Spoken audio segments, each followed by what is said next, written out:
আসসালামু আলাইকুম রহমতুল্লাহি ওবরাকাতুহ। নাহমাদুহু ওয়া নুসাল্লি আলা রাসূলিহিল কারীম। আম্মা বা'দু ফাআউযু বিল্লাহি মিনাশ শাইতানির রাজীম। বিসমিল্লাহির রহমানির রহিম। আবু লাইস নিক্সন নামে একজন ভাই প্রশ্ন করেছেন, কিছু মানুষ মনে করে মানুষ বা কোনো প্রাণীর ছবি একেবারেই আঁকা যাবে না। যেমন সচিত্র নামাজ শিক্ষার বই বের হয়েছে, সেখানে চিত্রে রুকু সিজদার সহি নিয়ম দেয়া আছে, যা আমাদের সবার নামাজের সঠিক আদর্শ। এখানে ছবিগুলো হাতে আঁকা, এটা হালাল কিনা? আরেকটা কথা হলো, মেডিকেল সায়েন্সের একটা মেজর বই আছে, অ্যাটলাস অফ হিউম্যান অ্যানাটমি। বইটির লেখক যে নিটার কেন হাতে এঁকেছেন নিশ্চয়ই তিনি বুঝবেন। অ্যানাটমি যদি না থাকতো তাহলে ধার্মিক মুসলিমদের ডক্টর না হয়ে কবিরাজ হতে হতো। মানুষের বা প্রাণীর ছবি না এঁকে কেউ বায়োলজির কোনো বিষয়ে পড়ালেখা করতে পারবে নাকি স্থপতি হতে পারবে? এখানে ইসলাম কি বলে সেটাই আপনাদের নিকট আমি জানতে চাই। জি প্রিয় ভাই আবু লাইস নিক্সন, আপনার এই প্রশ্নের উত্তরে আমরা বলবো যে ইসলামে ছবি আঁকা বা চিত্রাঙ্কন করা এতে কোনো বাধা নেই। আপনি চাইলে ফুলের ছবি আঁকতে পারেন, গাছের ছবি আঁকতে পারেন, পাহাড়ের ছবি আঁকতে পারেন, আকাশের ছবি আঁকতে পারেন, ঘরের ছবি আঁকতে পারেন। এনভায়রনমেন্টাল ডিজাইনের জন্য যে ডিজাইন দরকার বা আর্কিটেকচারাল ডিজাইনের জন্য যে সমস্ত ডিজাইন দরকার, এই সব ধরনের ডিজাইন করা, স্কেচ করা, পোর্ট্রেট করা, এগুলো ইসলামে জায়েজ আছে। শুধু নিষেধ যে জায়গাটাতে সেটা হচ্ছে প্রাণীর ছবি অঙ্কন করা, যাতু আরওয়াহ, যেগুলো রূহ আছে, দি রুহিন, প্রাণীর ছবি অঙ্কন করার ক্ষেত্রে ইসলাম আমাদেরকে নিষেধ করেছে। সেটা মানুষের ছবি হোক, এটা অন্য কোনো প্রাণীর ছবি হোক, কোনো পাখির ছবি হোক, যেটার ভেতরে প্রাণ আছে, প্রাণ খুঁজে পাওয়া যাবে, সেটার ছবি আঁকা ইসলামে নিষিদ্ধ। কিন্তু প্রাণীর ছবি ছাড়া আর যে কোনো ধরনের ছবি আপনি চাইলে আঁকতে পারেন।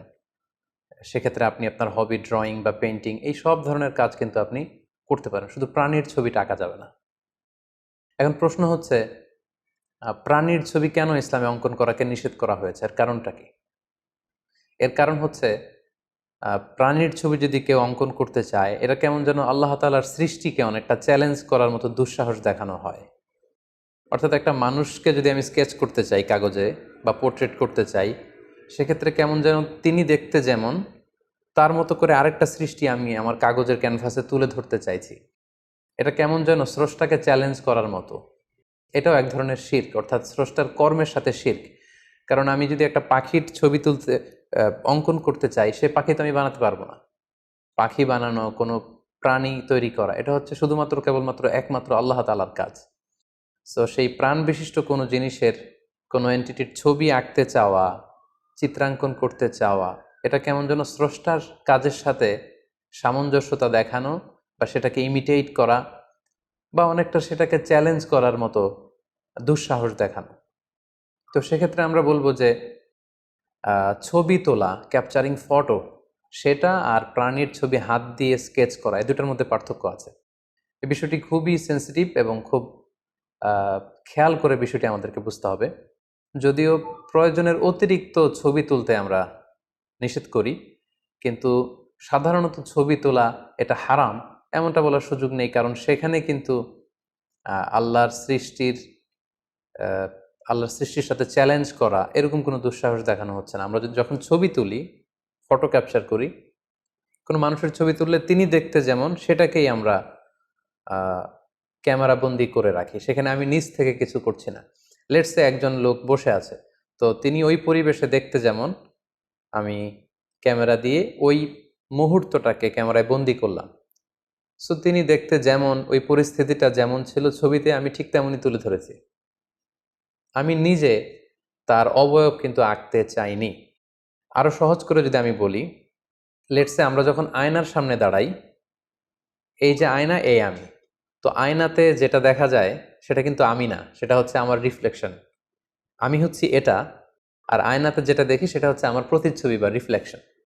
সো ছবিতে কিন্তু একই কাজটা করা হয়। ফটো যে আমরা তুলি, সেখানে আমার প্রতিচ্ছবিকে ইমেজে, ডিজিটাল ফরম্যাটে ইমেজে সংরক্ষণ করা হয়, কিংবা সেটা যখন আমরা প্রিন্ট করি তখন কাগজে সেটাকে নিয়ে আসা হয়।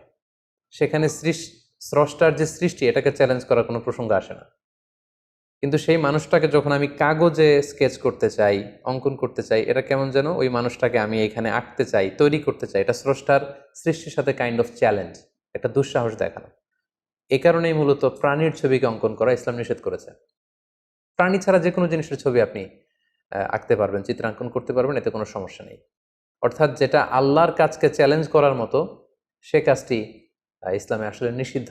উদাহরণস্বরূপ আমরা আরও বলতে পারি যে প্রয়োজনে আমরা সাপ যদি আমাদের ক্ষতি করতে চায়, সাপ মারা যাবে, ইঁদুর মারা যাবে, বিচ্ছু মারা যাবে, কিন্তু সেগুলোকে আগুন দিয়ে পুড়িয়ে মারা যাবে না।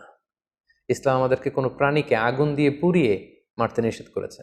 পাশাপাশি অন্যায়ের কারণে ইসলামের যে শাস্তির বিধান, সেক্ষেত্রে আগুন দিয়ে কোনো মানুষকে শাস্তি দেওয়ার ব্যাপারে ইসলাম নিষেধ করেছে। কেন?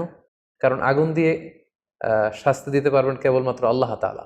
এটা আল্লাহর শাস্তি দেওয়ার একটা প্রক্রিয়া। ফলে আমরা মানুষ হয়ে যদি অন্য মানুষকে বা কোনো প্রাণীকে আগুন দিয়ে কষ্ট দেই বা হত্যা করি বা জ্বালিয়ে দেই, এটা আল্লাহর কাজকে আমি নিজে দুনিয়াতে করে দেখাতে চাইলাম। এটা কাইন্ড অফ আল্লাহর কাজকে চ্যালেঞ্জ করা।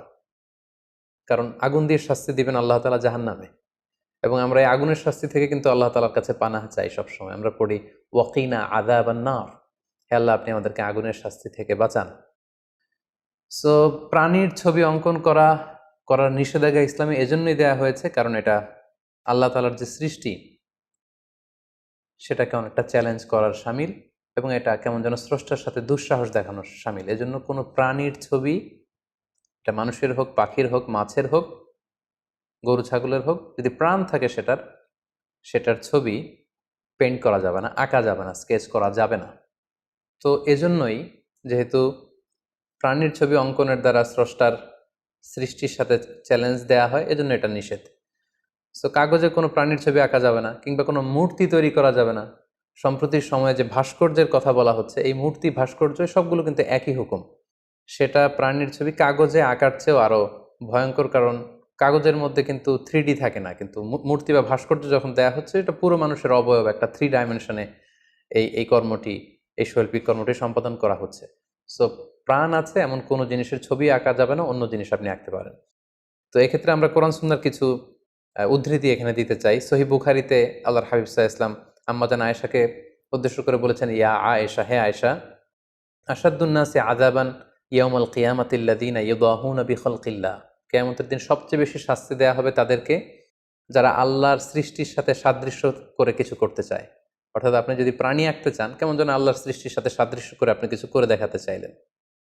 এবং বুখারী মুসলিম উভয় হাদিসের গ্রন্থে এসেছে, আল্লাহ রাসূল সাল্লাল্লাহু আলাইহি ওয়াসাল্লাম ইরশাদ করেছেন, ইন্না আশাদ্দান নাসি আযাবান ইয়াউমাল কিয়ামাতি আল মুসাউবিরুন, কিয়ামতের দিন তাকে সবচাইতে বেশি শাস্তি দেয়া হবে যে প্রাণীর ছবি আঁকে বা মূর্তি বানায়, কিংবা স্ট্যাচু বা স্কাল্পচার বা ভাস্কর্য তৈরি করে। তাদের জন্য কঠিন শাস্তির কথা কিন্তু আল্লাহ রাসূল সাল্লাল্লাহু আলাইহি ওয়াসাল্লাম আমাদেরকে জানিয়েছেন।